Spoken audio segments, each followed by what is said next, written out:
Hi everyone. Welcome to all of you in chemistry chemistry classes. तो दोस्तों आज हम यहाँ पे अपना ये आयनिक इक्विलिब्रियम कंटिन्यू करेंगे। लास्ट क्लास में हमने बात की थी कि आयनिक इक्विलिब्रियम होता क्या है। हमने देखे थे एसिड बेस के कॉन्सेप्ट सारे कि आर्हेनियस ने क्या कहा था, ब्रोंस्टेड लॉरी ने क्या बताया, लुईस का कॉन्सेप्ट क्या कहता था, वो हमने डिस्कस किए थे। देन हमने देखा था कि डिग्री ऑफ आयोनाइजेशन क्या होता है। डिग्री ऑफ आयोनाइजेशन हमने कैलकुलेट करना सीखा था वीक एसिड वीक बेस के केस में, है ना। क्योंकि स्ट्रॉन्ग इलेक्ट्रोलाइट के लिए तो वो बन ही होती है ना। देन इसके बाद हमने समझा था कि जो वाटर के केस में आयोनाइजेशन क्या होता है। उसके बाद हमने देखा कि वीक एसिड वीक बेस के लिए ionization constant, degree of dissociation और पीएच में रिलेशन कैसे निकालते हैं, राइट। तो वो सारी चीजें हमने लास्ट क्लास में कवर की थी। उनसे रिलेटेड क्वेश्चंस हम इसके बाद वाले सेशन में डिस्कस करेंगे। तो यहाँ पे हम बात करने वाले हैं अपने बाकी के टॉपिक्स की जो इस चैप्टर के भी बाकी हैं। इस सेशन में कंप्लीट हो जाएगा, इसके बाद हम लोग क्वेश्चन प्रैक्टिस कर लेंगे, राइट। तो यहाँ पे हम बात करेंगे अभी सिंपल सी सॉल्युबिलिटी प्रोडक्ट की, हाइड्रोलिसिस ऑफ सॉल्ट समझेंगे कि क्या होता है। उसके डेरिवेशंस, उससे जो फॉर्मूले निकल के आएंगे वो आपको हम बता देंगे। देन इसके बाद हम समझेंगे कि कॉमन आयन इफेक्ट क्या होता है, बफर सॉल्यूशंस क्या होते हैं। इन सारे टॉपिक्स को हम यहाँ पे कवर करने वाले हैं। तो वीडियो को लास्ट तक देखना है और अच्छे से अपने नोट्स बना लेने हैं, राइट। तो स्टार्ट करते हैं, राइट। कि हाइड्रोलिसिस ऑफ सॉल्ट होता क्या है। तो यहाँ से हमें इसको समझना है। अब एक चीज आप समझना, पहले तो आपको ये पता होना चाहिए कि सॉल्ट क्या होता है। तो सॉल्ट कैसे बनते हैं आपको पता है कि जब भी हम एसिड और बेस को मिलाएंगे तो उससे क्या बनता है, सॉल्ट प्लस वाटर आपका बनता है। ये हमें पता है। अब ये एसिड और बेस कितने हो सकते हैं, अपने पास फोर कॉम्बिनेशंस हो सकते हैं। कि जो एसिड है वो या तो स्ट्रॉन्ग एसिड हो सकता है या फिर वीक एसिड हो सकता है। सिमिलरली जो बेस है वो या तो स्ट्रॉन्ग बेस हो सकता है या फिर वीक बेस हो सकता है। तो इस तरीके से जो हम कॉम्बिनेशंस बनाएंगे तो अपने पास कितने कॉम्बिनेशंस बनेंगे, फोर। तो आप समझना, जो सबसे पहला कॉम्बिनेशंस बनेगा वो किससे बनेगा। हम ले लेते हैं स्ट्रॉन्ग एसिड।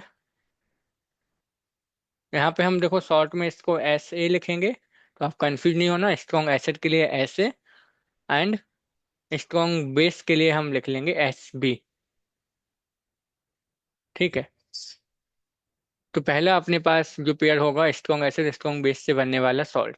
एग्जाम्पल क्या हो सकता है इसका, तो आप सिंपल से याद रख सकते हो। जैसे स्ट्रॉन्ग एसिड में आपका होता है HCl और स्ट्रॉन्ग बेस में क्या होता है आपका NaOH, राइट।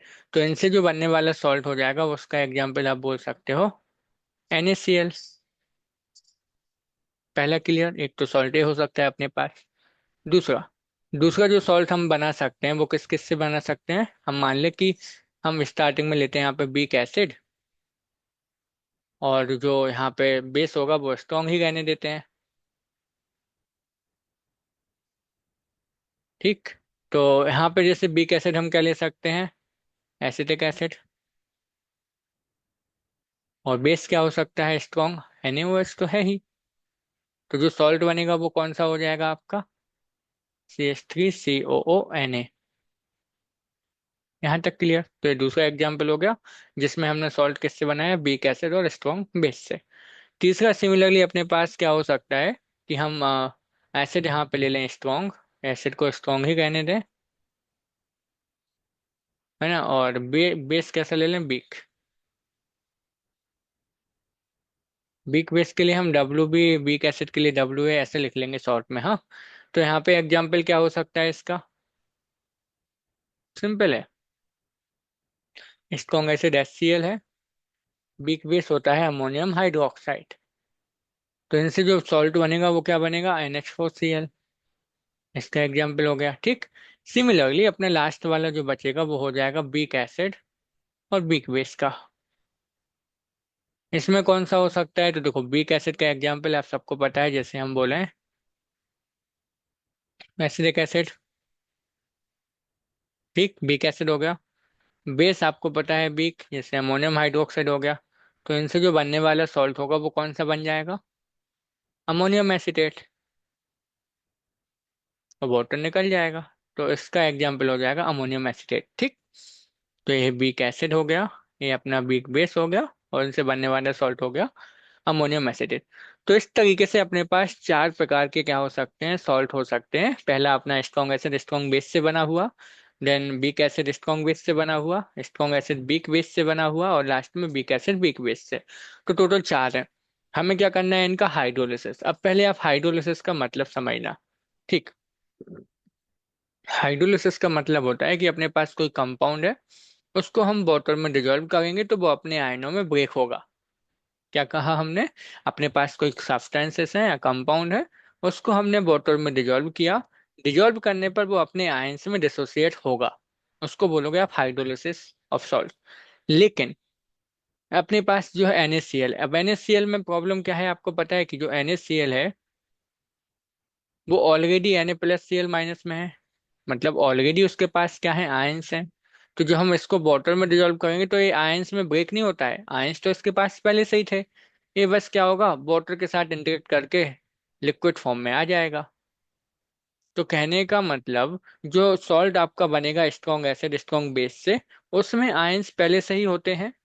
बस वो क्या होता है, उनका हाइड्रेशन हो जाता है वाटर मॉलिक्यूल के साथ, उनका अटैचमेंट, उसको क्या बोलते हैं हम, हाइड्रेशन। तो हम बोलेंगे कि जो स्ट्रॉन्ग एसिड स्ट्रॉन्ग बेस से जो सॉल्ट बनेगा वो डू नॉट हाइड्रोलिस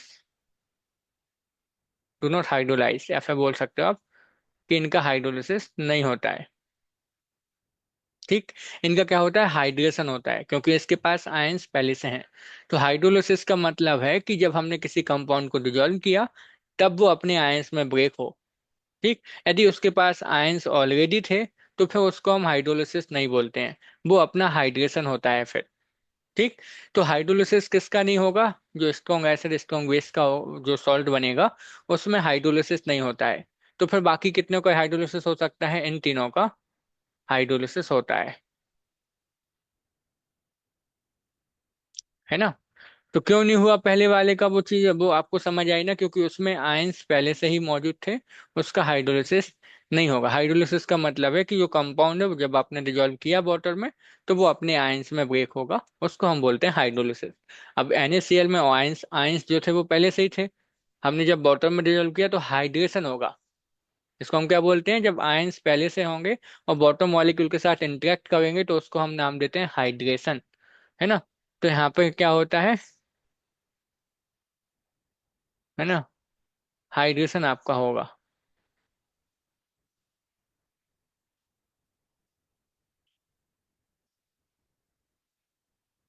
ठीक। तो हाइड्रेशन यहाँ पे होता है, हाइड्रोलिसिस नहीं होता है किसका, स्ट्रॉन्ग एसिड स्ट्रॉन्ग बेस का, इससे जो बनने वाला सॉल्ट होगा उसका। ठीक। तो ये मेन पॉइंट है, आपको ध्यान रखना है कि जब कोई सॉल्ट आपको पास है जो स्ट्रॉन्ग एसिड स्ट्रॉन्ग बेस से बना है, उसका हाइड्रोलिसिस नहीं होता है। कोई पूछेगा क्यों, तो क्योंकि आप बोलोगे क्योंकि उसके पास आयंस ऑलरेडी होते हैं तो उसका ओनली हाइड्रेशन होता है, हाइड्रोलिसिस नहीं होता है। हाइड्रेशन का मतलब है कि उस कंपाउंड को हमने डिजोल्व किया तो आयंस में ब्रेक होना। अब जिसके पास ऑलरेडी आयंस थे तो फिर क्या वो क्या ब्रेक होगा, उसके पास तो ऑलरेडी आयनिक फॉर्म है ना। तो बाकी की जो तीन पेयर अपने पास हैं, weak acid strong base, strong acid weak base और बीक एसिड बीक बेस, इन तीनों का हाइड्रोलिसिस होता है। और वो अभी हमें करके देखना है, फिर हम देखेंगे कि उसका पीएच कैलकुलेशन कैसे करते हैं। स्ट्रॉन्ग एसिड स्ट्रॉन्ग बेस का पीएच आपको पता ही है कि कितना आएगा, 7, यदि सेम नंबर ऑफ मोल्स हमने मिक्स किए हैं तो है न्यूट्रल होगा वो। बाकी का हमें देखना है। तो हम यहाँ पे आपको एग्जाम्पल लेके करने वाले हैं, हम लोग किसको स्टार्ट करने वाले हैं, weak acid and strong base का हाइड्रोलिसिस हम देखेंगे। ये अपना सेकंड वाला है, ठीक है। बीक एसिड स्ट्रॉन्ग बेस, तो यहाँ पे सॉल्ट क्या हो जाएगा आपका, CH3COO Na, राइट। इसका सॉल्ट कौन सा हो जाएगा, CH3COO Na। ठीक है ना। अब आप यहाँ पे समझना, यहाँ पे दो आयंस अपने पास हैं। इस सॉल्ट में जो दो आयंस अपने पास आए हुए हैं वो कहाँ से आए हैं वो समझो आप। ठीक। यहाँ पर जो CH3CO- है ये कहाँ से आया है, ये आया है वीक एसिड से। और Na+ आयन है वो कहाँ से आए हैं, स्ट्रॉन्ग बेस से। तो स्ट्रॉन्ग वाली, चाहे वो एसिड हो स्ट्रॉन्ग बेस हो, उससे जो भी आयंस आएगा उसका हाइड्रोलिसिस नहीं होगा। किसका होगा हाइड्रोलिसिस, जो आपका वीक वाले पोर्शन से होगा, क्योंकि वीक वाला आयोनाइज नहीं होता है, ठीक है, कंप्लीटली। तो हम किसका हाइड्रोलिसिस करने वाले हैं, एसिडेट आयन का करते हैं। देखो, तो एसिडेट आयन अपने पास है, इसका हमें क्या करना है, हाइड्रोलिसिस, मतलब वाटर में डिजोल्व करोगे आप। ठीक। हाइड्रोलिसिस करोगे तो क्या बन जाएगा, देखो CH3 COOH और OH माइनस। बस समझ आई ना आपको ये कैसे किया हमने। देखो आयंस में हमने इसको, देखो ये होता नहीं है रियलिटी में कि आयंस नहीं होंगे इसमें डायरेक्टली ऐसे। समझने के लिए हमने क्या किया कि CH3CO माइनस कर लिया, Na प्लस कर लिया। अब हम किसका हाइड्रोलिसिस करेंगे, जो बीक वाले एसिड या बीक बेस से आया हुआ होगा। तो यहाँ पे बीक एसिड का पार्ट क्या है, CH3CO माइनस। तो ओनली इसी का हाइड्रोलिसिस होगा। कर दिया इसका हाइड्रोलिसिस हमने, ठीक। तो यहाँ पे आप देखो क्या बना, OH माइनस, मतलब सॉल्यूशन कैसा होगा, बेसिक होगा। अब यहाँ पे हम इसके लिए जो इक्विलिब्रियम कांस्टेंट था उसको हम KH दे देते हैं। H क्यों लिखा, H का मतलब हाइड्रोलिसिस, ठीक। तो KH का एक्सप्रेशन हमें निकालना है, ठीक है। तो फिर से वही करेंगे हम यहाँ पे कि मान लो हमने इसका इनिशियल कंसंट्रेशन ले लिया C। तब यहाँ पे कुछ भी ये नहीं था, ठीक। कुछ टाइम बाद यहाँ पे जब यहाँ पे इसका हाइड्रोलिसिस हुआ होगा तो एक किस में कन्वर्ट हो गया, हम बोलेंगे CH3CO माइनस में। तो हमने मान लिया कि 1 माइनस, अच्छा। अल्फा की जगह पे हम यहाँ पे H ले लेते हैं। H क्या बताएगा, degree of hydrolysis. H book में दिया है इसलिए हमने बुक के अकॉर्डिंग H ले लिया, ठीक है, ताकि आप लोग जब बुक से देखो तो कंफ्यूज ना हो।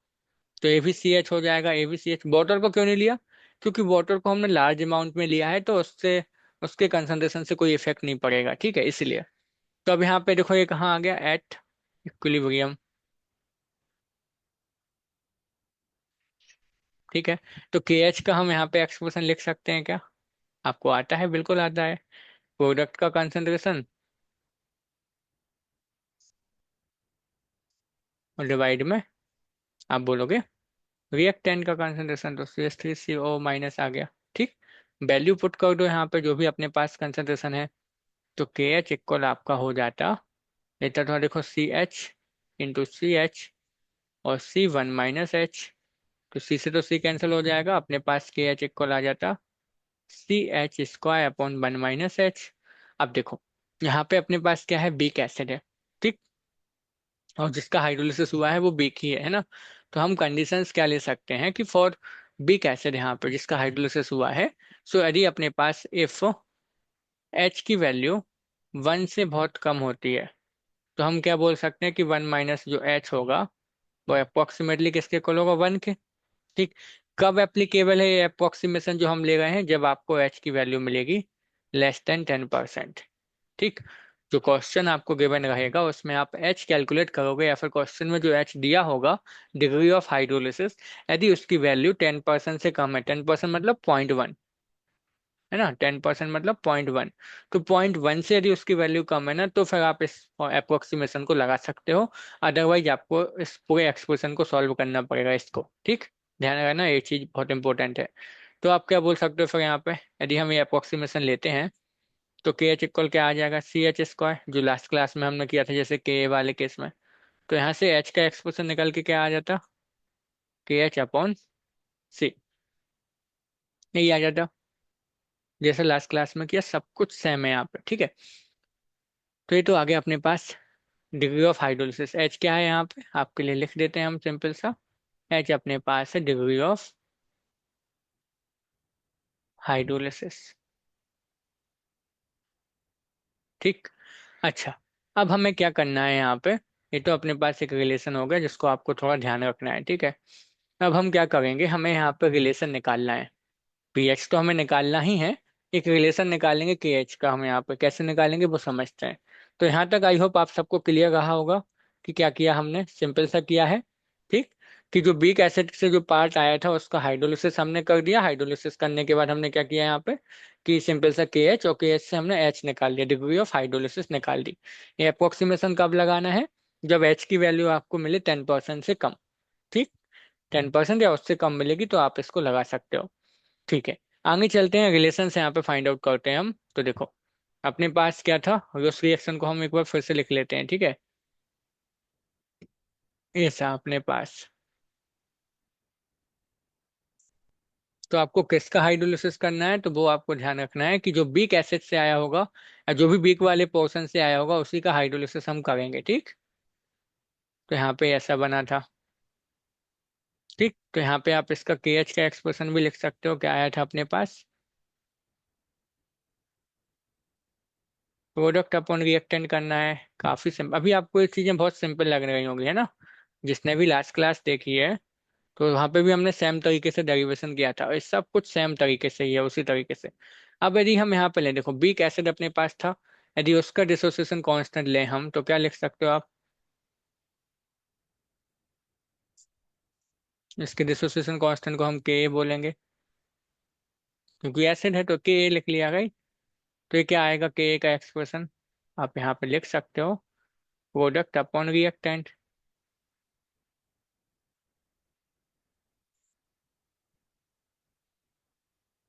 हम एक रिलेशन फाइंड आउट करने वाले हैं ना, उसी को यहाँ पे देख रहे हैं कि कैसे आएगा। सिमिलरली आप वाटर का भी लिख सकते हो। वाटर के लिए क्या होता है, के डब्ल्यू, तो H plus plus O H minus. तो यहाँ पे आप के डब्ल्यू का एक्सप्रेशन लिखोगे तो क्या आता था आपको पता है, एच प्लस और ओ एच माइनस। ठीक, अब यदि आप यहाँ पे देखो थोड़ा सा, हम यदि लिखना चाहें तो क्या ऐसा लिख सकते हैं, देखो के एच इक्वल के डब्ल्यू अपन के।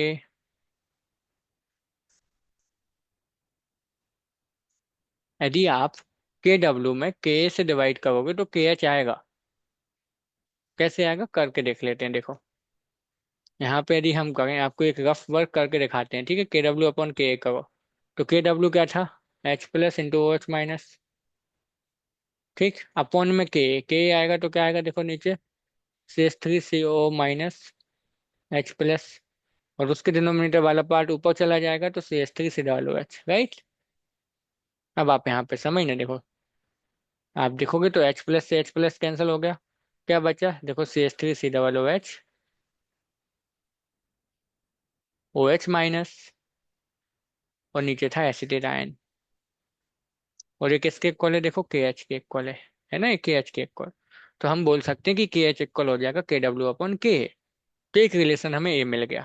ठीक, याद रखना ये किस में एप्लीकेबल है। अब इसको हम यहाँ पे अरेंज कर देते हैं, ठीक है। ये आप रफ वर्क कर सकते थे, आप नोट भी कर लेना अपनी कॉपी में, जो आप नोट कर रहे हो ना उसमें आप इसको लिख लेना, क्योंकि जब कल के दिन आप इसको फिर से पढ़ो ना तो आपको ये ध्यान रहे कि आखिर आया कैसे। हाँ, तो हमने क्या किया, हमने इन दोनों को डिवाइड कर दिया, ठीक है। के डब्ल्यू अपन के, तो वो किसके इक्वल आ गया था, वो अपना आया था के एच के इक्वल। और एच इक्वल हमने अभी देखो लास्ट स्लाइड में जो निकाला था, ये क्या था, अंडर के एच अपॉन सी। तो यहाँ पे हम ये भी बोल सकते हैं कि एच इक्वल आपका के एच की वैल्यू कितनी है, के डब्ल्यू अपॉन के, तो के डब्ल्यू अपॉन के इंटू सी।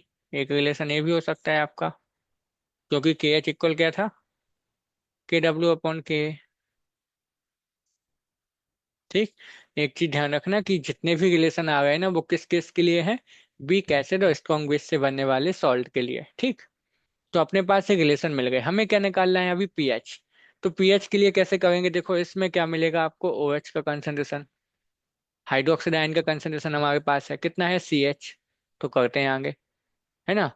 तो यहाँ से आप देखोगे हाइड्रोक्साइड आयन का कंसंट्रेशन कितना है, सी एच। एच की वैल्यू कितनी थी, के एच अपॉन सी। तो सी इंटू स्क्वायर रूट में जाएगा के एच अपॉन सी। सी को अंदर लेके जाओ तो क्या हो जाएगा, ये अंडर में हो जाएगा के एच इंटू सी, क्योंकि स्क्वायर में जाएगा तो नीचे वाला कैंसिल हो जाएगा। ठीक, के एच की वैल्यू पुट कर दो तो क्या आ जाएगा अपने पास, के डब्ल्यू अपॉन के इंटू सी। ये किसका कंसंट्रेशन है, हाइड्रोक्साइड आयन का। तो पीएच निकालने के लिए हमें क्या करना पड़ेगा, अभी दोनों साइड का माइनस लॉग ले लो। ठीक ना, करते हैं, देखो हम यहाँ पे करते हैं। ठीक, लेते हैं आप, ठीक माइनस लॉग लेके देखते हैं। जब आप इसका माइनस लॉग लोगे दोनों साइड से, तो minus log O H minus minus log, ये हो जाता है K W upon K into C, और पावर में हाफ। ठीक, बस यहाँ पे हो जाता है, देखो आपका पी ओ एच, ये हाफ आ जाता बाहर, तो अंदर क्या हो जाता है, माइनस लॉग के डब्ल्यू। ठीक, माइनस लॉग सी, और के अपॉन में था तो ऊपर आएगा तो माइनस में रखेंगे हम इसको, तो plus log minus minus plus हो जाएगा, है ना। एक माइनस बाहर से के अपॉन में था तो एक उसका माइनस आएगा तो प्लस हो जाएगा। तो यहाँ पे आप देखोगे ये हो जाएगा हाफ, के डब्ल्यू की वैल्यू आप रखोगे तो कितनी हो जाती है, माइनस, अच्छा पहले इसको पी के डब्ल्यू लिख लो आप एक बार। ठीक, माइनस लॉग सी, और इसको भी आप लिख सकते हो माइनस पी के ए, है ना, माइनस पी के। तो पी के का मतलब क्या होता है, माइनस लॉग के, तो माइनस माइनस प्लस लॉग के हो जाएगा। ठीक, सेम ही है, कुछ अलग नहीं किया हमने। तो यहाँ से अपना आ गया पी ओ एच, वो भी कितना आ गया, ये आ गया अपना, देखो हाफ, पी के डब्ल्यू की वैल्यू होती है 14, तो 7। अच्छा एक बार ऐसा लिख देते हैं ताकि आप लोग कंफ्यूज ना हो, तो 14 माइनस, ये हो गया अपना माइनस पी के माइनस लॉग ऑफ सी। तो ये आ गया पी ओ एच। हमें क्या चाहिए, पी एच। तो पी एच का एक्सप्रेशन कैसे आएगा, तो देखो यहाँ पे करते हैं हम, P H plus P O H equal कितना था, 14।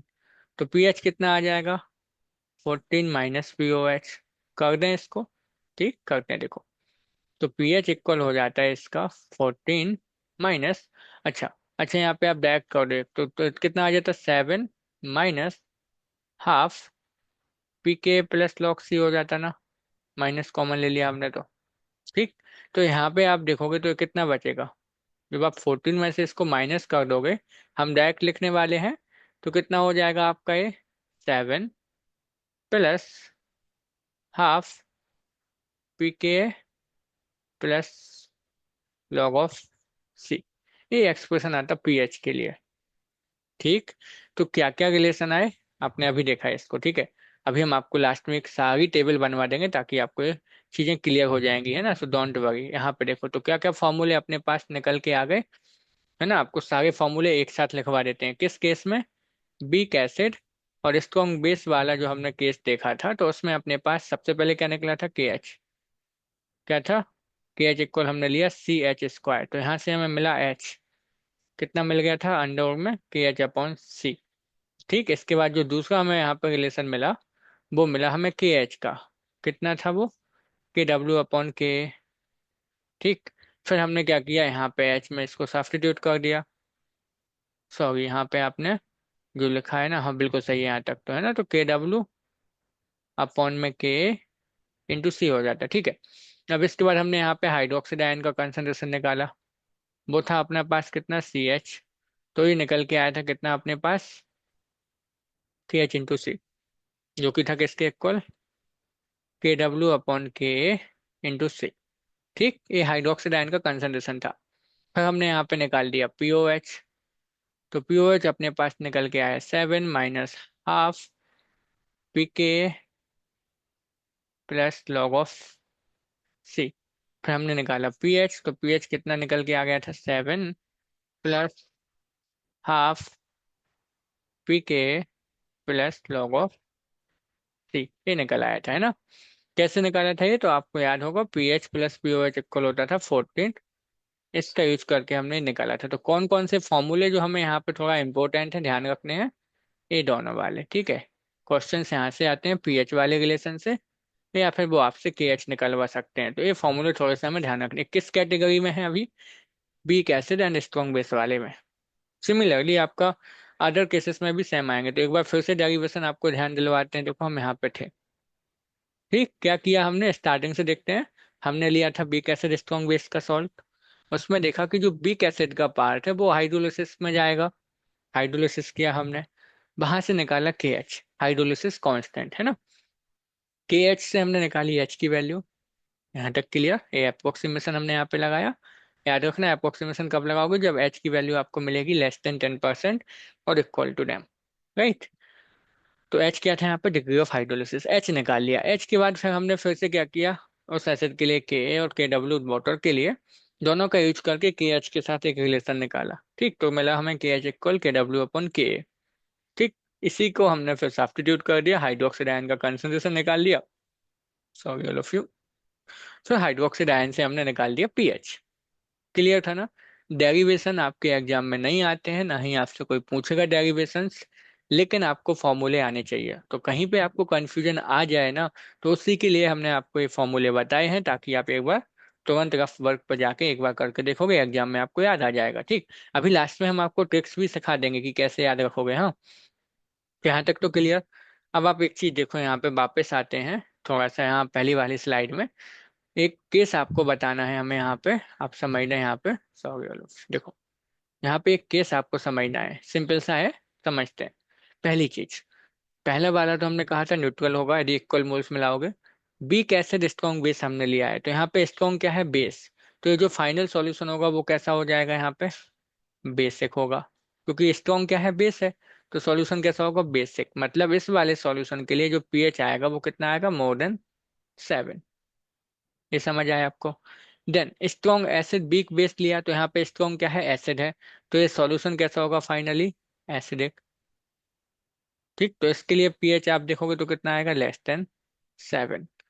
तो हमेशा ध्यान, अब जो लास्ट वाला केस है वीक एसिड वीक बेस, इसमें डिपेंड करेगा कि हमने किसको ज्यादा लिया है। यदि वीक एसिड ज्यादा मिलाया है तो एसिडिक होगा, वीक बेस ज्यादा मिलाया है तो बेसिक हो जाएगा सॉल्यूशन। ठीक है, तो इसमें फिर वो डिपेंड करता है कि हमने किसको लिया है। लेकिन बाकी में देखो, अब वीक एसिड स्ट्रॉन्ग बेस में जो स्ट्रॉन्ग होगा उस तरीके का फाइनल सॉल्यूशन होगा। तो स्ट्रॉन्ग बेस है तो बेसिक हो जाएगा, स्ट्रॉन्ग एसिड है तो एसिडिक हो जाएगा। ठीक, यहाँ तक तो क्लियर। ये हमने रिलेशन फाइंड आउट कर लिए। अब सेम चीज हम अप्लाई करते हैं किसमें, इसमें देखो वीक एसिड स्ट्रॉन्ग बेस का केस हमने जो लिया था वो तो कर लिया। ठीक, अच्छा यहाँ पे हमने एक ही यहाँ पे दिए हैं। तो जितने भी फॉर्मूले हमने इसके लिए लिखे हैं अभी तक है ना, वीक एसिड स्ट्रॉन्ग बेस के लिए, वो सारे हम अप्लाई करते हैं बाकी केसेस में। ठीक है, एक टेबल आपको हम बनवा देते हैं। ठीक ना, तो इसको यहाँ पे इसको नहीं लिखना भी है, हेडिंग नहीं है, आप यहाँ पे एक कॉमन टेबल बना लोगे सारे फॉर्मूले की। तो देखो, पहला हम यहाँ पे लेते हैं वीक एसिड स्ट्रॉन्ग बेस, पहला हो गया। दूसरा किसका ले लेते हैं हम, स्ट्रॉन्ग एसिड वीक बेस। ठीक, और तीसरा यहाँ पे ले लेते हैं किसको, वीक एसिड वीक बेस। इन्हीं तीनों का हाइड्रोलिसिस हो सकता था, क्योंकि स्ट्रॉन्ग एसिड स्ट्रॉन्ग बेस वाले का तो हाइड्रोलिसिस होगा नहीं। ठीक, एग्जाम्पल भी साथ में लिख देते हैं आपको हम। इसका हो जाता है एग्जाम्पल किसका, से देखो वीक एसिड लेते CH3COOH, और बेस हो जाता है NaOH, तो CH3CONA हो जाता। इसका क्या हो जाता है एग्जाम्पल आपका, NH4Cl, क्योंकि weak base ammonium hydroxide, strong acid HCl, तो NH4Cl इसका हो जाता सॉल्ट। और इसका तो क्या था आपका, अमोनियम एसीटेट। तो ये एग्जाम्पल हो गया। ठीक है, अब हमें क्या देखो, हाइड्रोलिसिस करना था और उसके बाद जो फॉर्मूले आते हैं हमें वो याद रखने थे। ठीक है, तो इसके लिए हमें सबसे पहले तो KH का रिलेशन क्या आया था अपने पास, KH आया था KW/K। तो अब कैसे ध्यान रखोगे, देखो बिग कौन है यहाँ पे, एसिड। तो बिग एसिड के लिए Ka होता है तो KW/Ka। तो इसमें देखो KH क्या हो जाएगा, फिर से वही, तो ऊपर तो KW रहना ही है, नीचे बिग कौन है यहाँ पे, बेस, तो बेस बेस का Kb आ गया।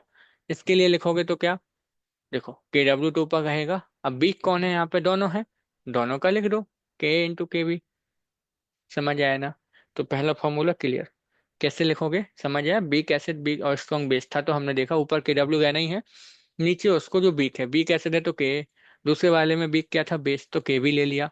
तीसरे वाले में दोनों क्या थे, बीक थे, तो दोनों का Ka × K भी ले लिया, तो KH का एक्सप्रेशन आपको आ जाएगा अभी, है ना। अच्छा बाकी का देखो आप, दूसरा लेते हैं हम। देखो अब हम पहले वाले में देखेंगे, दूसरे वाले में तो यहाँ पे H की वैल्यू, पहले में H की वैल्यू क्या आई थी, स्क्वायर रूट में KW × C/K, degree of hydrolysis. यहाँ पे भी सेम हो जाएगी, कैसी आपकी, KW × C/Kb। मतलब क्या करना है हमें, H के लिए जो KH का एक्सप्रेशन है उसका स्क्वायर रूट ले लो, है ना, और बस यहाँ पे C कर दो।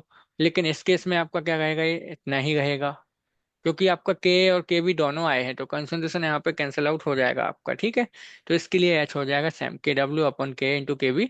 ओनली क्या लेना पड़ेगा, स्क्वायर रूट। ठीक, क्योंकि वहां पे कंसंट्रेशन वाला टर्म नहीं बचेगा। तो यहाँ तक के एच वाला टर्म भी आपके पास क्लियर अभी कि कैसे फॉर्मूला आ गया। अब बचा अपने पास पीएच का फॉर्मूला, जो हमें फाइनली ध्यान रखना है। तो पीएच का फॉर्मूला देखो आप, तो इस वाले में पीएच का फॉर्मूला क्या आएगा, देखो 7।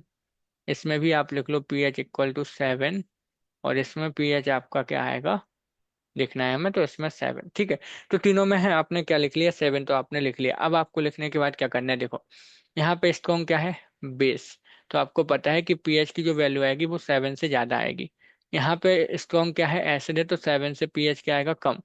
ठीक, तो इसमें 7 से ज्यादा है तो हम प्लस कर दें, और क्या ले लेंगे, बीक एसिड वाला फॉर्मूला क्या आएगा, हाफ Pk + log C। हो गया, बीक एसिड का फॉर्मूला यही आया था, लास्ट क्लास में देखा था हमने ना। ठीक, सिमिलरली यहाँ पे देखो 7 से कम करना है तो माइनस कर दो, हाफ। अब यहाँ पे देखो के बी चल रहा था ना, तो Pkb, और यहाँ पे बोलोगे आप, अच्छा इसमें ना प्लस सी नहीं आएगा, यहाँ पे आपका आएगा minus C. I think so, है ना, एक बार देख लेते हैं ना। ठीक है, प्लस में ही रहेगा, है ना, प्लस में ही कर सकते हो। देखो कॉमन ले लिया ना हमने माइनस साइन को बाहर, तो प्लस में ही रहेगा। नहीं तो माइनस हाफ पी के भी माइनस लॉग से रहता। ठीक, तो क्या किया हमने, देखो पहले वाले में पीएच 7 से ज्यादा आना था तो 7 में प्लस कर दिया। ठीक, दूसरे वाले में 7 से कम आना था तो 7 माइनस कर दिया, हाफ पी के भी माइनस लॉग ऑफ सी कर दिया हमने, राइट। अब बचा अपने लास्ट वाला केस। तो इसमें क्या होता है, अब इसमें हमने आपको बताया था कि ये डिपेंड करेगा कि हमने कितना अमाउंट लिया है एसिड का या फिर बेस का। ठीक है, तो यहाँ पे हम क्या करेंगे, यहाँ पे तो प्लस ही रहेगा, हाफ पी के माइनस पी के भी हो जाता है। यहाँ पे कंसंट्रेशन तो टर्म है ही नहीं, हमने आपको कहा था। तो पी के भी माइनस पी के हो, पी के माइनस पी के भी हो जाएगा। ठीक है, अब आपको इतना तो क्लियर, मतलब जो बीक एसिड और बीक बेस वाला सॉल्यूशन है, उसका जो सॉल्ट का सॉल्यूशन होगा उसमें आपका जो पीएच है सॉल्यूशन का वो डिपेंड करेगा पीके और पीकेबी पर।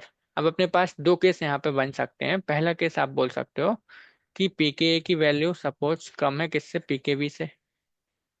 यदि पीकेबी से कम है तो देखो क्या आएगी, माइनस में वैल्यू आएगी, तो पीएच क्या आएगा अपना, लेस देन 7। ठीक, और सेकंड केस अपना बन सकता है कि पीके की वैल्यू ज्यादा आ जाए पीकेबी से। ठीक, यदि पीके की वैल्यू पीकेबी से ज्यादा है तो फिर ओवरऑल वैल्यू पॉजिटिव आएगी, तो पीएच अपना आएगा 7 से ज्यादा। मतलब इसमें सॉल्यूशन कैसा होगा, एसिडिक, और इस केस में सॉल्यूशन हो जाएगा बेसिक। तो इसमें आपको थोड़ा सा ध्यान रखना है कि पीएच की वैल्यू। अच्छा, तीसरा केस भी आप ले सकते हो, यहाँ पे लिख देते हैं तीसरा। तीसरा केस आप बोल सकते हो कि पीके किसके इक्वल हो जाए, पीके वी के।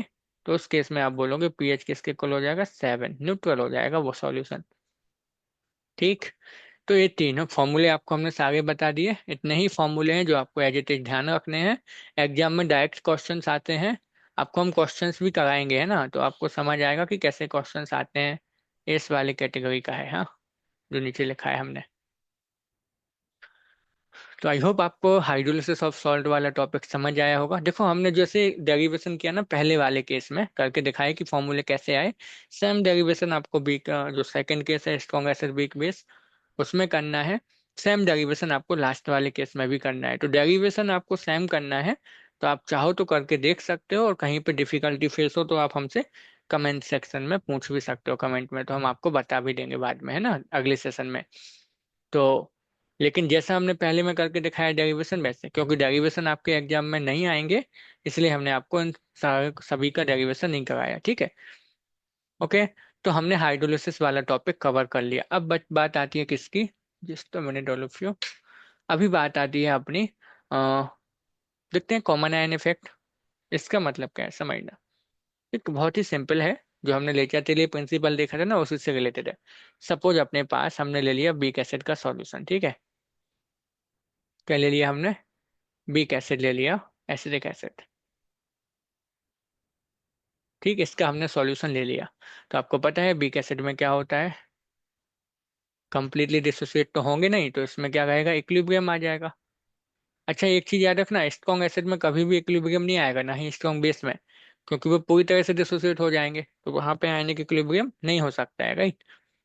तो यहाँ पे देखो ये इक्विलिब्रियम में है। ठीक है, अब यहाँ पे क्या होगा, इसके लिए तो के हो गया।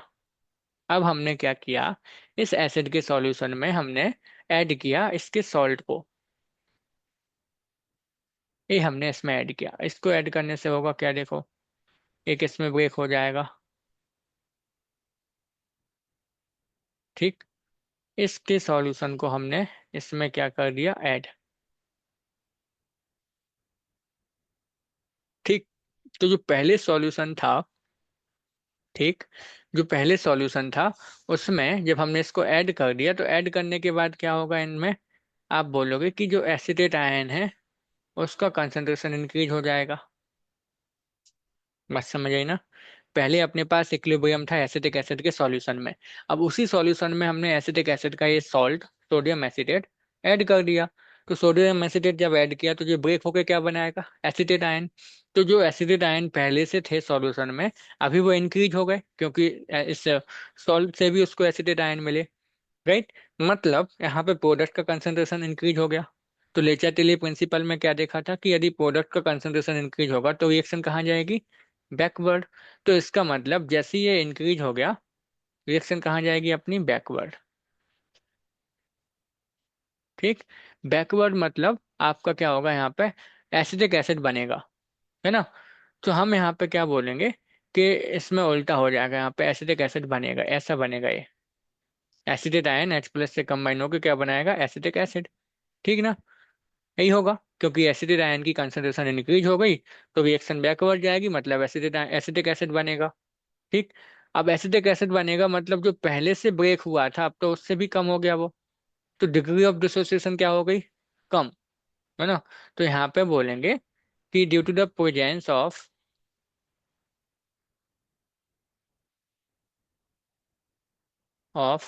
कॉमन आयन, यहाँ पे देखो एसिडेट आयन क्या था, कॉमन आयन, राइट। क्या हो गया, डिग्री ऑफ डिसोसिएशन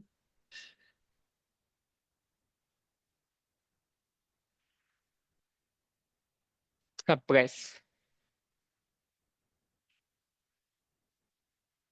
है ना। और इसी को हम क्या बोलते हैं, कॉमन आयन इफेक्ट।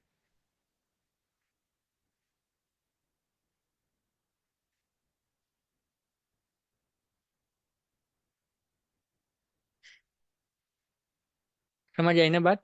तो कॉमन आयन की वजह से क्या होता है, डिग्री ऑफ डिसोसिएशन उस एसिड का क्या होता है, कम हो जाता है, जिसको हम क्या बोलते हैं, कॉमन आयन इफेक्ट। तो due to the presence of common ion in the solution, degree of dissociation of the acid और of that particular solution suppressed, है ना। इसको हम क्या बोलते हैं, कॉमन आयन इफेक्ट बोलते हो आप। तो क्या होगा, समझ आए ना, कि ये जो कॉमन आयन था उसकी वजह से क्या हो गया, जो डिग्री ऑफ डिसोसिएशन था उस एसिड का वो कम हो गया, है ना। और इसी को हम, इस इफेक्ट को क्या बोलते हैं, कॉमन आयन इफेक्ट, क्योंकि कॉमन आयन की वजह से हुआ। तो ये वाला और ये आपस में दोनों कैसे थे, कॉमन।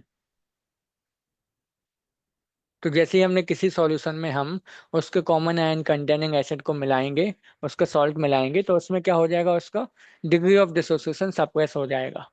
ठीक। उसको हम क्या बोलते हैं, कॉमन आयन इफेक्ट। बस इतना आपको समझना था, राइट। भाई आपको वैसे भी पता है, अकॉर्डिंग टू लेचरटेलियर प्रिंसिपल, जिसने भी वो वीडियो नहीं देखी है आप जाके एक बार देख सकते हो, ठीक है।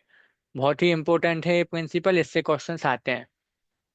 तो एक बार जाके देख लो, हमने वहां पे सारे कॉन्सेप्चुअल पॉइंट आपको बताए हुए हैं। ठीक।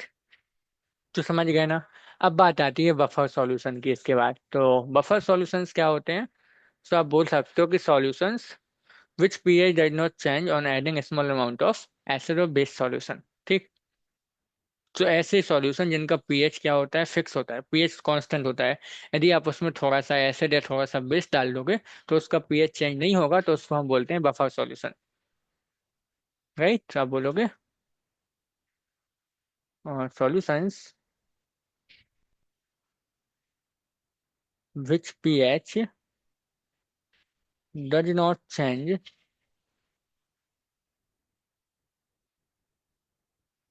on adding a small amount of acid or base, right. तो आपने यदि किसी सॉल्यूशन में स्मॉल अमाउंट ऑफ एसिड या बेस को ऐड किया तो उसका पीएच चेंज नहीं होगा, उसको हम बोलेंगे बफर सॉल्यूशन। ठीक। तो बफर सॉल्यूशन क्या होते हैं, आप बोलोगे ऐसे सॉल्यूशन जिनका पीएच चेंज नहीं होगा। यदि हमने उसमें थोड़ा सा एसिड मिला दिया या बेस मिला दिया तो उसका पीएच सेम रहता है, चेंज नहीं होता है, तो बोलोगे आप उसको बफर सॉल्यूशन। ठीक। बफर सॉल्यूशन को आप दो तरीके से डिवाइड कर सकते हो, देखो कितनी कैटेगरी में हम डिवाइड कर सकते हैं इसको, दो तरीके से बना सकते हैं। ठीक। पहले आप बोल सकते हो मिक्स्ड बफर। ठीक। दूसरा बोल सकते हो नॉर्मल बफर। ठीक। नॉर्मल कैसे बनता है, तो नॉर्मल आपका बनता है वीक एसिड और वीक बेस को मिक्स करने से। ठीक। वीक एसिड जैसे आपने ले लिया, वीक एसिड एसिटिक एसिड और अमोनियम हाइड्रोक्साइड। तो वीक एसिड वीक बेस से जो मिलके बनेगा वो आपका बनता है नॉर्मल बफर। ठीक। और जो दूसरा आपको हमने बताया मिक्स वाला, मिक्स वाले को हम दो कैटेगरी में डिवाइड फर्दर कर देते हैं। ये दो कैटेगरी कौन सी होती हैं, एक तो होता है एसिडिक बफर और एक होता है आपका बेसिक बफर।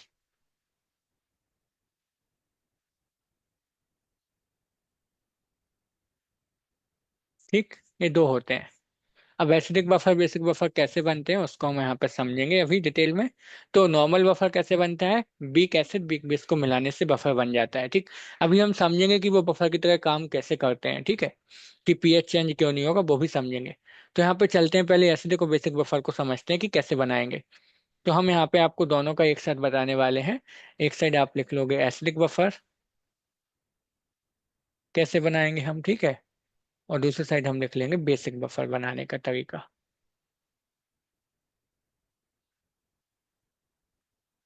बफर एसिडिक बनाना है तो हम यहाँ पे बीक क्या लेंगे, एसिड। फिर याद रखना तरीका क्या है, जिस टाइप का बफर बनाना है उसको बीक वाला ले लो आप सॉल्यूशन। तो यहाँ पे जो पहला इसकी मेथड है बनाने की, हम क्या से बना सकते हैं, बीक एसिड, है ना, और उसमें उसका मिलाएंगे सॉल्ट।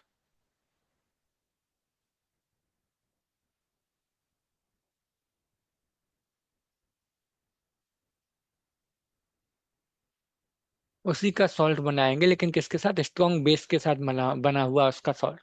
जैसे एग्जाम्पल आप देखो, जैसे हमने कहा 1 मोल ले लिया हमने एसिटिक एसिड, और उसी में हमने मिला दिया 1 मोल इसके सॉल्ट को। लेकिन वो सॉल्ट किसके साथ बना होना चाहिए, उसके किसी स्ट्रॉन्ग बेस के साथ। जैसे हमने NaOH के साथ जो बेस बनाया सोडियम एसिटेट, तो इससे मिलके क्या बनेगा, एसिडिक बफर। तो बीक एसिड ले लो और उसी में उसी का सॉल्ट किसी स्ट्रॉन्ग एसिड के साथ बना हुआ सॉल्ट मिक्स कर दो इक्वल अमाउंट में, एसिडिक बफर बनेगा।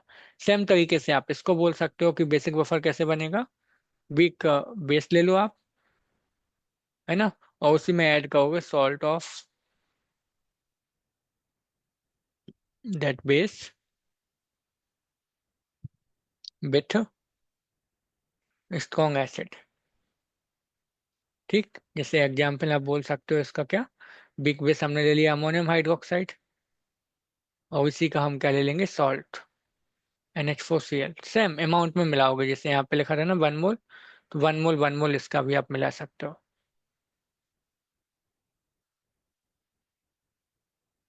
ठीक, तो आपके पास बन जाएगा कैसा, बेसिक बफर, समझ आया ना। तो बीक एसिड और उसी का सॉल्ट हमने बना दिया किसी स्ट्रॉन्ग बेस के साथ मिलाने से बनेगा एसिडिक बफर इक्वल अमाउंट में। दूसरा तरीका क्या है, देखो दूसरा तरीका अपने पास से होता है कि हम क्या ले सकते हैं यहाँ पे, बीक एसिड ले लो, है ना, और small amount of strong base की मिला दो, तब भी आपका एसिडिक बफर बन जाएगा। सेम तरीके से यहाँ पे बोल सकते हो कि आप बीक बेस ले लो और क्या ऐड कर सकते हो, small amount of strong acid. जैसे हम यहाँ पे बोले आपको फॉर एग्जाम्पल, तो आप बोल सकते हो कि बीक एसिड हमने सपोज ले लिया एसिडिक एसिड। अच्छा, विथ अमाउंट लिख लेते हैं ताकि आपको थोड़ा क्लियर रहे, हाँ, कि हमने सपोज यदि लिया 1 मोल एसिटिक एसिड का, तो थोड़ी सी अमाउंट किसकी ऐड करनी है हमें, स्ट्रॉन्ग बेस की। स्ट्रॉन्ग बेस क्या ले सकते हो आप, जैसे हमने ले लिया NaOH, सपोज हमने डाल दिया कितना, 0.5 मोल NaOH। तो जितना एसिटिक एसिड लिया उसका ओनली 50% लिया, मतलब स्मॉल अमाउंट लेना है आपको बेस का, स्ट्रॉन्ग बेस का, तो भी बनेगा आपका एसिडिक बफर। सेम तरीके से यहाँ बोल सकते हो आप। ठीक है, वीक बेस आपने यहाँ पे ले लिया, जैसे अमोनियम हाइड्रोक्साइड कितना ले लिया, यदि हमने 1 मोल लिया, तो यहाँ पे जो small amount of strong acid आप मिला सकते हो, जैसे 0.5 मोल ऑफ HCl आप बना सकते हो। तो कहने का मतलब वीक एसिड और उसके साथ थोड़ी सी अमाउंट में आप, स्मॉल अमाउंट का मतलब कितना, आपको इतना लेना है कि वो आपका जो एसिड है उसको न्यूट्रल ना कर दे और उससे ज्यादा ना हो जाए। तो जितना बेस रिक्वायरमेंट है उस एसिड को न्यूट्रल करने की ना, उससे कम ही लेना है हमें। यदि वो न्यूट्रल हो जाएगा तो फिर काम नहीं बनेगा आपका। ठीक, तो हमें एसिड लेना है वीक, और साथ में स्मॉल अमाउंट मिलानी है किसकी, स्ट्रॉन्ग बेस की। इतना नहीं ऐड करे ना कि वो एसिड जो है वो न्यूट्रल होके और फिर पीएच आपका बेसिक हो जाए, हाँ, तो नहीं बनेगा फिर बफर। तो हमें स्मॉल अमाउंट में ऐड करना है। हमने बताया ना कितना, इतना नहीं कर देना कि वो एसिड को न्यूट्रल ही कर दे, नहीं, उससे कम ही लेना है। ठीक है, समझ आया यहाँ तक तो आपको। अच्छा, अगला यहाँ पे देखते हैं, तीसरी एक और तरीका अपने पास है। कि हम क्या कर सकते हैं इसमें, आप ऐसे ले सकते हो कि यहाँ पे जो सॉल्ट है उसको ले लो। बीक, अच्छा इसको शॉर्ट में लिख लेते हैं ना, अभी आपको पता है शॉर्ट में लिखने का तरीका है ना। हम यहाँ पे लिखते हैं कि बीक एसिड, उसका सॉल्ट लेना है। तो ऐसे लिखो, salt of beak acid with strong base. Salt of beak acid with strong base, right. And अब देखो, बीक एसिड का सॉल्ट ले लिया, किसके साथ हमने, स्ट्रॉन्ग बेस के साथ। और उसमें हम फिर ऐड क्या कर देंगे, small amount of, oh sorry all of you, small amount of, आपको यहाँ लेना है स्ट्रॉन्ग एसिड ले लेना है, ठीक है। Just a minute all of you, just give me a minute all of you everyone.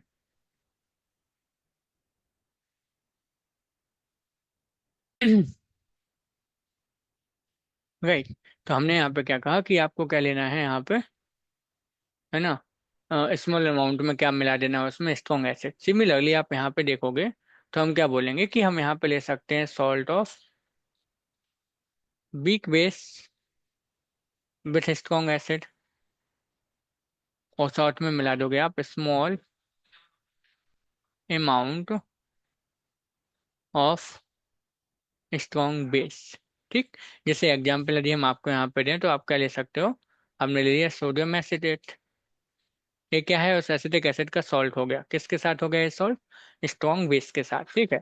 और इसमें स्मॉल अमाउंट में आप स्ट्रॉन्ग एसिड ऐड कर दो, स्मॉल अमाउंट में है ना, जैसे यदि इसका 1 मोल लिया तो 0.5 मोल, ठीक। सिमिलरली आप इसका देख सकते हो कि बिग बेस का सॉल्ट ले लो स्ट्रॉन्ग एसिड के साथ, और इसमें स्ट्रॉन्ग बेस आप थोड़ा सा मिला सकते हो, तब भी आपका बेसिक बफर बन जाएगा।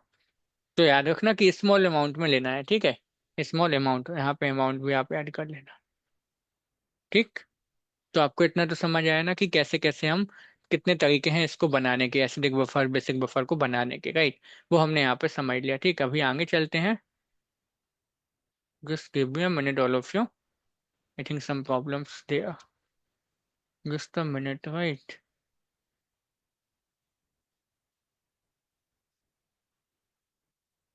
Okay, something wrong, just give me a minute, okay.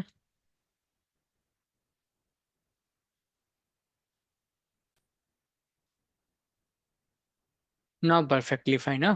तो यहाँ तक आपको क्लियर रहा ना कि कैसे हम एसिडिक और बेसिक बफर बनाएंगे, राइट। तो ये तो आपको समझ आना चाहिए। तो यहाँ पे एक चीज ध्यान रखना कि यहाँ पे हमें क्या लेना है, स्मॉल अमाउंट में, जैसे यदि इसको 1 मोल लोगे तो इसको आप 0.5 मोल ले लोगे, ठीक है। सेम तरीके से जो अभी तक हमने देखा, ठीक। तो ये इतने 3 तरीके अपने पास हैं, 3 डिफरेंट वे हैं यहाँ पे कि कैसे हम एसिडिक और बेसिक बफर बना सकते हैं। तो एग्जाम में आपसे पूछा जा सकता है कि कौन सा एसिडिक बफर है, कौन सा बेसिक बफर। तो आपको वहाँ पे अमाउंट देख के आइडिया लगा लेना है ना। कि यदि इक्वल अमाउंट में है तो बीक एसिड और उसका सॉल्ट होना चाहिए स्ट्रॉन्ग बेस के साथ, तो एसिडिक होगा वो। तो ये आइडिया आपको कैसे लगेगा वो आपको क्लियर होना चाहिए। क्वेश्चन कैसा आया था हम आपको नेक्स्ट सेशन में करा देंगे, ठीक है। तो यहाँ तक क्लियर, राइट। अब हम आगे बात करने वाले हैं यहाँ पे पीएच कैलकुलेशन की, है ना, कि पीएच कैसे कैलकुलेट करते हैं हम उस बफर का, right. Again some problems I think there, okay okay now fine, चलो। तो यहाँ पे हम बात करते हैं ना, यहाँ पे हम जो बात करने वाले हैं अभी पीएच कैलकुलेशन की, कि बफर का पीएच कैसे। अच्छा, बफर का पीएच निकालने से पहले आपको बता दें कि बफर काम कैसे करता है ना, बफर एक्शन को भी थोड़ा सा समझ लेते हैं हम यहाँ पे, ठीक। तो बफर एक्शन हम आपको यहाँ पे बताने वाले हैं कि बफर काम कैसे करता है, ठीक है। समझना, जैसे हमने एग्जाम्पल लिया सोडियम एसिटेट का, नो, सोडियम एसिटेट का ले सकते हो आप यहाँ पे, या ठीक है, ये है अपने पास सोडियम एसिटेट। यदि हम इसका एग्जाम्पल लेते हैं यहाँ पे, हमें बफर बनाना है, तो सोडियम एसिटेट मिला होगा, साथ में मिला होगा एसिटिक एसिड, है ना। इन दोनों का सॉल्यूशन मिलके किसका काम करता है, वो बफर का काम करता है, ठीक है। इन दोनों से मिलके क्या बनता है अपने पास, एसिडिक बफर बनता है, ठीक है। अब हमें ये समझना है कि बफर काम करते कैसे हैं। तो आपको एक एग्जाम्पल हम इसका ले लेते हैं, ठीक है। किसका ले लेते हैं हम लोग एग्जाम्पल, एक तो ये हो सकता है एसिडिक बफर होगा, एक बफर आप यहाँ पे ले सकते हो, जैसे अमोनियम एसिडेट ले सकते हो आप। ठीक है, ये भी अपने पास एक बफर सॉल्यूशन है।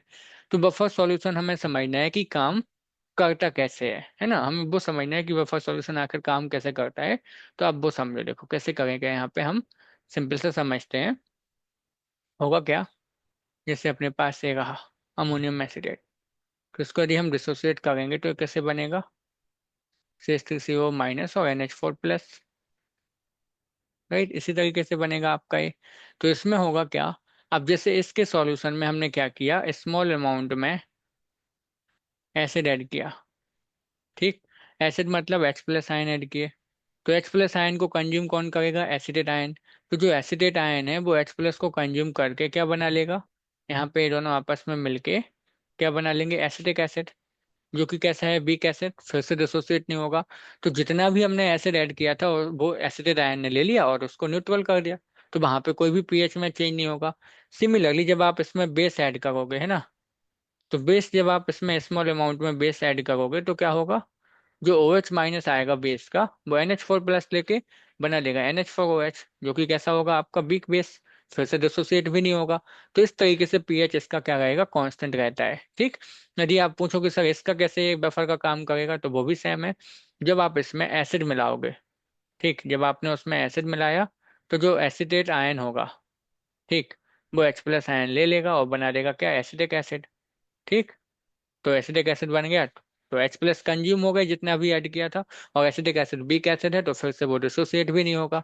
तो इस तरीके से एसिड को पीएच में चेंज नहीं आएगा। जब हमने इसमें मिलाया क्या, बेस, यदि आप बेस मिलाओगे तो बेस को कौन कंज्यूम करेगा, जो एसिडिक एसिड है ना, वो OH- को कंज्यूम कर लेगा और बना देगा क्या, एसिटेट आयन और H2O। तो इस तरीके से वहां पर जब हमने हाइड्रोक्साइड आयन को ऐड किया, तब भी पीएच में कोई चेंज नहीं देखने को मिलेगा आपको। राइट, समझ आया ना, क्यों, सिंपल है, क्योंकि वहां पे जो OH- आयन थे उसको किसने कंज्यूम कर लिया, एसिटिक एसिड ने। राइट, तो इस तरीके से इनकी वजह से इसके पीएच में कोई भी चेंजेस नहीं आते हैं। अब यहाँ पे हम समझ लेते हैं कि कैसे हम पीएच को कैलकुलेट करेंगे बफर के केसेस में। ठीक है, हम पहला केस लेते हैं एसिडिक बफर का। ठीक, एसिडिक बफर में पीएच कैसे निकालोगे आप, तो इस इक्वेशन को हम नाम देते हैं, क्या नाम है इनका, हेंडरसन हासेलबैच इक्वेशन।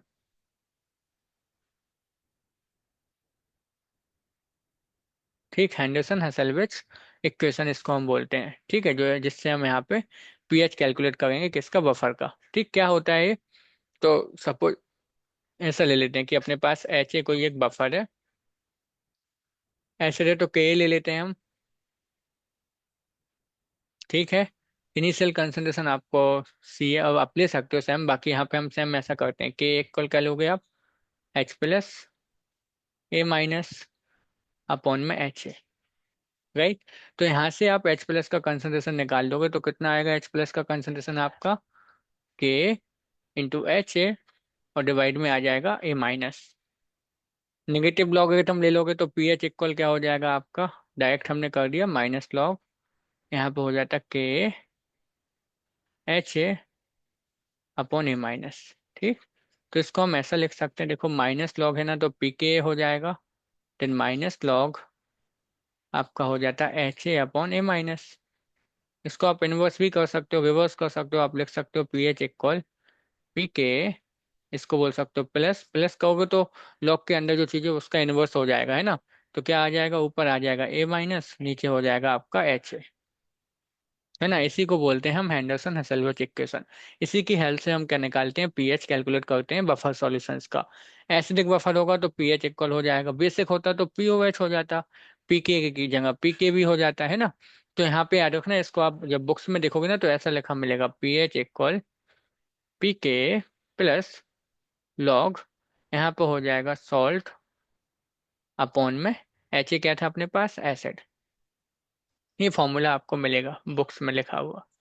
ठीक है ना। अभी आई थिंक कोई यहाँ पे प्रॉब्लम हो रही है थोड़ी सी, तो आपको जो बचा हुआ पोर्शन है ना, जो जिसको आपको एसिडिक वाला हमने बता दिया कि एसिडिक बफर में कैसे निकालेंगे, बेसिक बफर का आप एक बार करके देखना ट्राई, यदि नहीं बनता है तो नेक्स्ट सेशन में हम आपको वो भी बता देंगे, और फिर बचा सॉल्युबिलिटी प्रोडक्ट, तो उसको भी हम नेक्स्ट सेशन में समझ लेंगे। ठीक, आई होप आपको यहाँ तक क्लियर हुई होंगी चीज़ें। हमने बात की थी कि स्टार्टिंग कहाँ से की थी हम लोगों ने यहाँ पे आज वाले सेशन में। हमने समझा था कि हाइड्रोलिसिस ऑफ सॉल्ट क्या होता है, वहाँ पे हमने डिफरेंट फॉर्मूले देख लिए। फिर हमने उसके बाद कॉमन आयन इफेक्ट समझा और बफर सॉल्यूशन। इनसे क्वेश्चंस कैसे आते हैं, तो नेक्स्ट सेशन में हम क्वेश्चंस आपको लेके आएंगे साथ में।